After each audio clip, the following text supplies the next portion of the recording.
Søren Kierkegaard is a 19th century Danish philosopher considered to be one of the founding fathers of existentialism. He was born May 5, 1813 in Copenhagen, Denmark, to a very well-off family. His family was very religious, and his mother was Anne Søren Datterlund, and his father was Michael Pedersen Kierkegaard. He was the youngest of 7 children and was bullied as a child in school. He studied theology and philosophy at University of Copenhagen, and his fiancée was Regine Olsen. Throughout his life, he ended up publishing about 40 pieces of work. Some of his most famous pieces are Either or, Fear and Trembling, The Sickness unto Death, and Concepts of Anxiety. He died in 1855 from a painful spinal disease. He's influenced by J.G. Hannon, G.E. Lessing, his teacher from University of Copenhagen, Cole, Hegel, Kant, Socrates, and Plato. Hegel greatly influenced him, for much of Kierkegaard's work was devoted to critiquing Hegel, in particular his dialectical system, which claimed reason could contain all reality. For Kierkegaard, this reduced many religious truths of philosophy, and such of his critiques was an attempt to show how certain experiences, especially those relating to faith, escape rational understanding. His love affair with Regine Olsen greatly influenced him, for he often attacked modern pillars of life, especially marriage.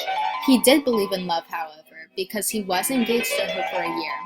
But though his romance was important to him, he believed that romance and marriage didn't mix, and that there could be no passion in sex while at the same time having children in routine, which is eventually one of the reasons why he broke off the engagement. Religion was pushed on his whole family because of his guilt-ridden father. His father was guilty for impregnating Kierkegaard's mother out of wedlock and while cursing at God while he was a shepherd on the freezing hills of Denmark. The father's sense of guilt was so extreme that he thought God would punish him by taking the lives of all 7 of his children before they reached the age of 34, which is the age Jesus Christ was crucified.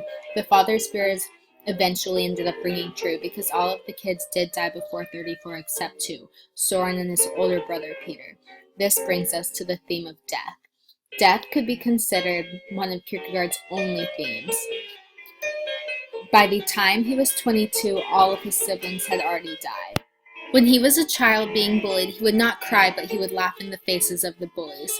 His topic of laughing at life is actually present in his book Either or. An example of this is when he writes, "I saw that the meaning of life was to make a living, its goal to become a concealer, that the rich delight of love was to acquire a well-to-do girl, that the blessedness of friendship was to help each other out in financial difficulties, that wisdom was whatever the majority assumed it to be, that enthusiasm was to give a speech, that courage was to risk being fined $10, that cordiality was to say may it do you good after a meal, that piété was to go to communion once a year. This I saw and I laughed."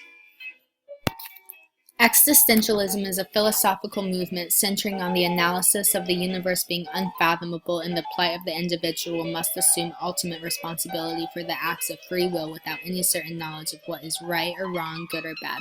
His view, he writes, is that truth is found through subjectivity, through our individual and unique apprehension of things. Existentialism is often confused with nihilism because both deal with life being meaningless, except in existentialism, the one going through life is what puts meaning to it.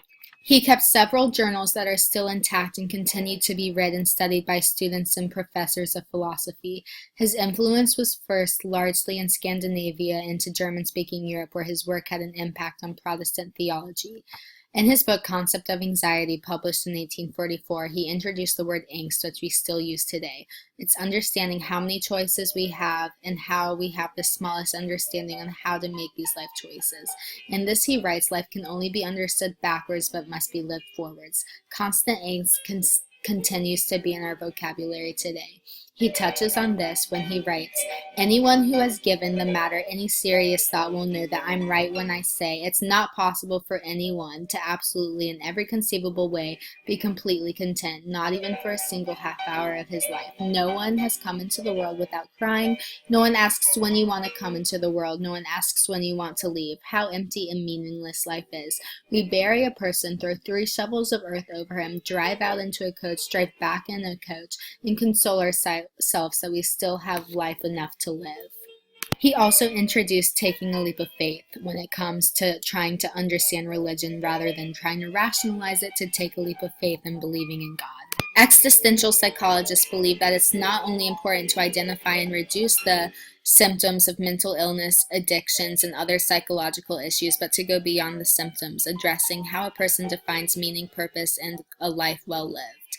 Toy Story 3 is a very modern work of art, but existentialism is present in the final scene when the toys are sliding their way to extinction, but rather than trying to come up with a way to get out of it, they are facing it head on with full appreciation of how great their battle is, while at the same time accepting their loss. Fitness posters touch on existentialism and how they say things that life goes on no matter what. So you can still work out, or you cannot work out and stay the same. It's your choice. You give your life its own purpose.